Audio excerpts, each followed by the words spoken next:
Et bienvenue dans ce troisième épisode de la série sur la respiration comme un médicament. Nous allons aborder en fait une question qui revient souvent parmi mes patients, qui est, vous êtes dans la situation, vous avez un lumbago et vous pouvez trouver intelligent de pouvoir faire des étirements à ce moment-là. Et ça paraît normal puisque tout est tendu et que le fait de pouvoir étirer va forcément apporter un soulagement. Et c'est là que vous pouvez vous tromper parce que il y a tout un système, tout un art de faire des étirements correctement et il suffit d'étirer un muscle qui est enflammé ou alors de l'étirer trop fort pour obtenir le résultat inverse et entraîner de la contraction et plus de douleur. Donc c'est pour ça que j'ai décidé d'aborder 5 astuces, 5 moyens de pouvoir détendre les muscles sans utiliser les étirements. Avant de démarrer sur ce thème, je vais me présenter. Je suis Tony Latoré et je suis ostéopathe sur Marseille, partenaire de santé. Et j'aide les gens à réduire, voire à faire disparaître leurs douleurs musculaires et articulaires grâce à une méthode basée sur les tissus humains, sur le rééquilibrage des tissus humains. Cette méthode, c'est l'ostéopathie tissulaire qui prend le contre-pied que peuvent faire tous les collègues ostéos en faisant craquer. Il est vrai que pas mal de patients redoutent ces techniques parce qu'elles les crispent, parce qu'elles peuvent leur faire mal et préfèrent utiliser d'autres moyens beaucoup plus doux. Et c'est le cas de l'ostéopathie tissulaire qui va aller au rythme de la libération de vos tissus et obtenir des résultats tangibles en termes de ressenti, de posture et de réduction de la douleur. Pour plus d'informations, j'ai fait une vidéo à ce sujet, vous trouverez le lien ci-dessous. Donc, 5 moyens qui permettent de pouvoir détendre les muscles sans passer par les étirements. Le tout premier, en fait, c'est le massage. Pas bête, vous allez me dire, pas bête, oui, il faut masser un muscle.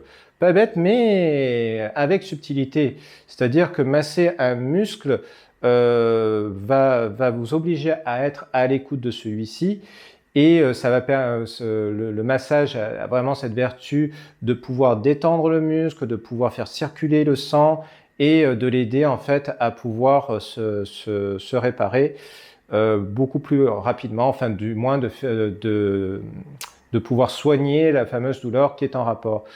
J'aime utiliser soit des huiles essentielles. Dans un atelier que j'ai fait qui est un atelier gratuit que je vous invite à voir, les 9 astuces pour pouvoir soulager un lumbago, je parle notamment de l'association entre le DMSO et l'huile de magnésium. Ces deux produits agissent en synergie.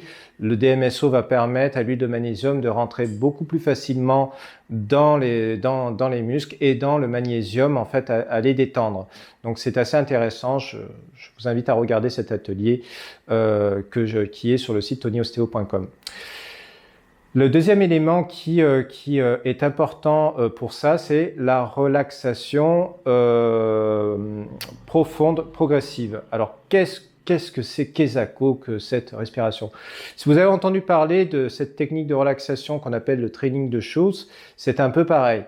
C'est l'idée en fait d'associer un contract relax à différents niveaux du corps. On va partir des pieds, on va les contracter, les relâcher. Ensuite, on va faire la même chose au niveau des mollets, on va les contracter, relâcher. Et on va suivre vraiment ce trajet qui va aller qui va parcourir tout le corps à la façon d'un scanner jusqu'au sommet de la tête. Et ceci envoie un message au cerveau qui, lui, va penser, tiens, en fait, Tony a besoin de détente, donc je vais envoyer ce fameux signal, je vais mettre le corps dans la disposition de détente et de relaxation. Et lorsque vous êtes relâché, vos muscles se détendent et si vos muscles se détendent, en fait, vous allez avoir moins mal et récupérer plus rapidement. Donc, c'est cet élément-là qui est important dans la relaxation musculaire progressive, profonde.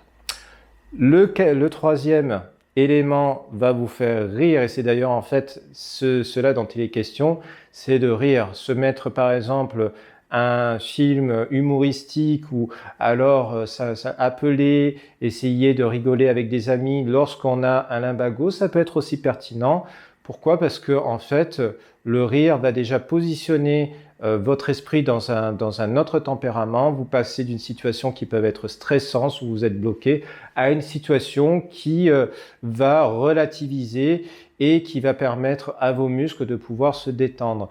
Rire, c'est un élément anti-stress. Rire, c'est aussi un élément qui va permettre à votre corps de pouvoir sécréter des molécules anti-inflammatoires qui peuvent être l'endorphine par exemple. Ça va fouetter votre circulation sanguine et va vous permettre de diminuer la douleur et arriver en fait à des niveaux de détente intéressants. Je vous invite pour ça à lire le livre de Norman Cousins qui s'appelle La volonté de vivre. Il a écrit un autre livre aussi qui s'appelle Comment je me suis soigné par le rire, qui est très intéressant et on apprend des choses qui sont complètement contre-intuitives, quoi. Le quatrième élément maintenant, c'est la chaleur. Donc, la chaleur qui va permettre de pouvoir avoir un effet intéressant au niveau musculaire. Alors, c'est connu, les kinés utilisent de la chaleur à tout bras. C'est quelque chose, très souvent, je veux dire, c'est quelque chose vraiment qui ne coûte rien. Avoir simplement une poche de chaud, avoir une bouillotte à la maison, c'est vraiment ce qu'il faut avoir, c'est vraiment l'essentiel que vous devez, un des essentiels que vous devez avoir dans votre pharmacie.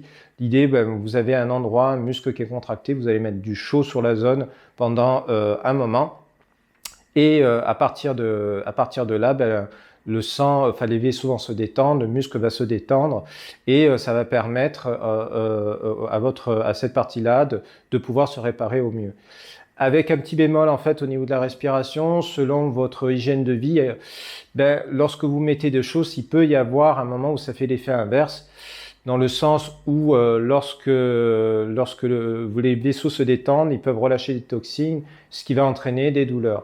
Là-dessus, vous inquiétez pas. Normalement, si vous êtes bloqué, si vous avez des douleurs, l'idée c'est que vous êtes censé vous reposer, quoi. Donc, vous n'allez pas faire un 100 mètres juste en mettant une bouillotte. C'est complètement stupide.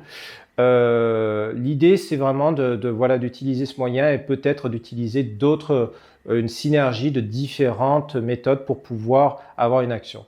En tout cas, la chaleur a un effet relaxant au niveau musculaire et il faut être fou pour pas pouvoir l'utiliser, quoi. Voilà. Donc, le dernier élément, en fait, c'est la respiration. Oui, effectivement, la respiration est l'élément premier. C'est pas pour rien que lors des accouchements, on utilise des techniques respiratoires pour moduler, voire diminuer la douleur d'une zone. On peut aller vraiment très loin et c'est pas pour rien que vraiment les Indiens utilisent des techniques de pranayama pour pouvoir vraiment améliorer leur niveau de santé. Basiquement, en fait, la respiration va agir sur votre stress, va le diminuer, va détendre vos muscles, va éliminer les toxines. Et la respiration est déjà en soi un moyen de pouvoir diminuer les niveaux d'inflammation que peut occasionner votre corps. Ce qui est important dans tout ça, c'est qu'à chacun son truc. Vous pouvez utiliser certes toutes les méthodes, mais il va y avoir un petit peu à la façon d'une clé dans une serrure, une méthode qui va mieux marcher qu'une autre. Et là, on est tous semblables mais différents. Et c'est en essayant qu'on va affiner et trouver des moyens qui sont naturels pour pouvoir soulager vos muscles.